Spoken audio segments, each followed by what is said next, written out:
steady state gain is a graphical delta C, which is the difference in the steady state operating unit ranges for the lower, but when it's coming into the step up, and the upper steady state, which kind of got cut off there. That's not a very good example. And then delta M is the difference in the percentages of the incoming constant to the upper when it steps up.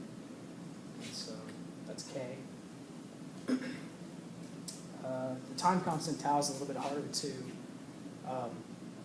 explain, but there are two horizontal lines. One's at the bottom. One is at 63.2% delta C, and then you have vertical intersection lines.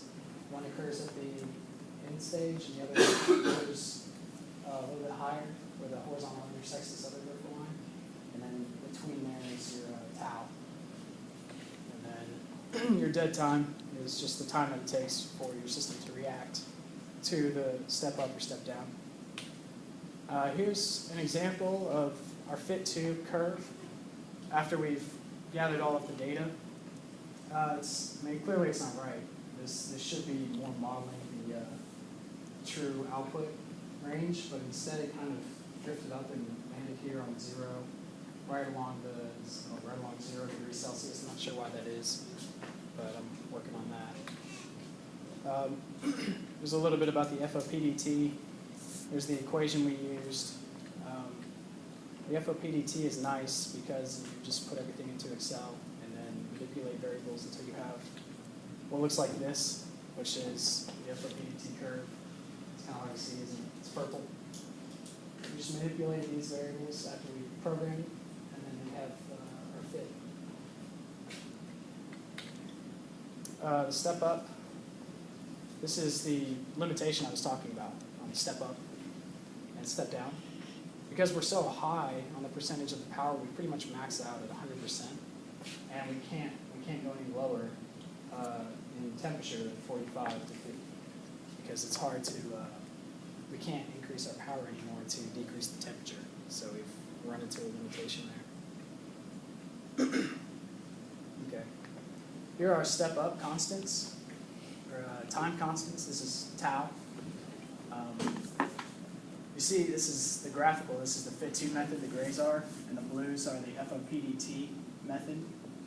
The error bars kind of goes out of what you would expect because the error actually increases from the graphical to the FOPDT, which is, you would think that this would be more accurate with less error. But we think what's going on is we're getting more and more accurate data with the different method, the FOPDT method. And so we think because we're getting more accurate data, there's larger variation that's more and more evident.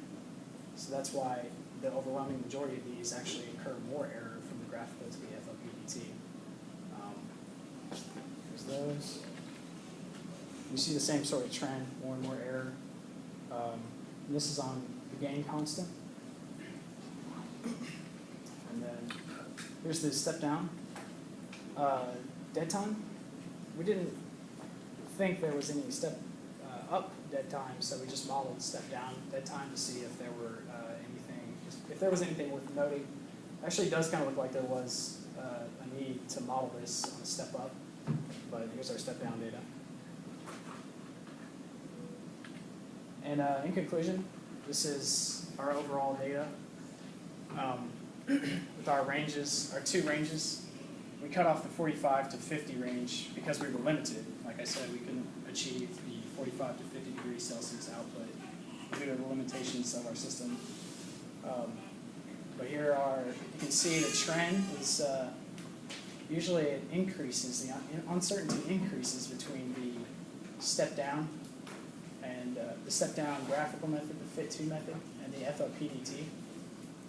So they kind of all seem to increase. They follow this trend of increasing uncertainty. So I'm not sure. It seems as though the FOPDT is more accurate, but the error makes it seem like it's not accurate. But that's because we're getting more and more detailed, I think, on our data. So that was Fuchsia.